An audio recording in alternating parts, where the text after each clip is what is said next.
Қалайсыз апа? Сіз жақта бәрі жақсы ма? Көктем жетіп, бәйшешектер бүршік атты ма?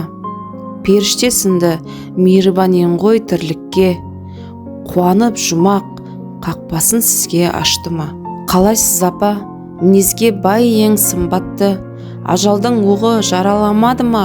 Тым қатты, ораза айында жерге жамбасың тиген еді ғой. Сұраусыз кіріп, араладың ба үрбақты? Туысқа туған елжіреуші едің езіліп, көзіңнен шуақ, сөзіңнен қуат сезіліп, мәңгілік мекен марқайтқан шығар апашым.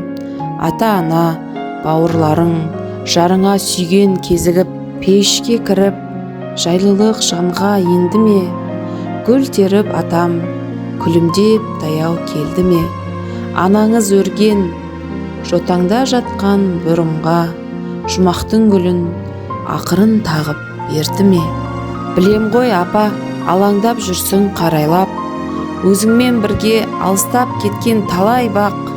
Жаулығың желмен желбіреп өзің жүрмесең, сұрықсыз суық көрінеді екен сарай жақ. Сағыныш деген қажытты апа тек мені, бақшаңа биыл ешкім де жеңіс екпеді.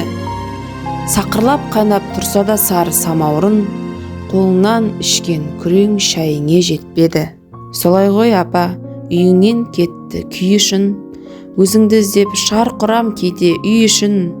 Орамалыңды құшақтап жатып ұйықтаймын, жұмақтан жетіп жатқандай ғажап иесің. Сағыныш аңсау, санамда сансыз арбасты, күндерге күндер, айларым жылға жалғасты. Өзіңді іздеп бақшаны кезіп жүрушем, әттең-ай әттең, оны да мынау лай басты. Есімің есте, сағыныштан қанша жырда жүр, қарайлап тұрсаң көңілімді тыңда бір. Омырауыңа басымды тығып соңғы рет шерімді айтып, жылағым келіп тұр қазір. Осылай апа, өткізген сенсіз жайтымыз, қалпыма түсем, қайрылмай маған қайтыңыз.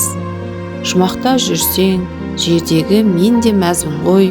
Айтпақшы апа, атаға сәлем айтыңыз, атама сәлем айтыңыз.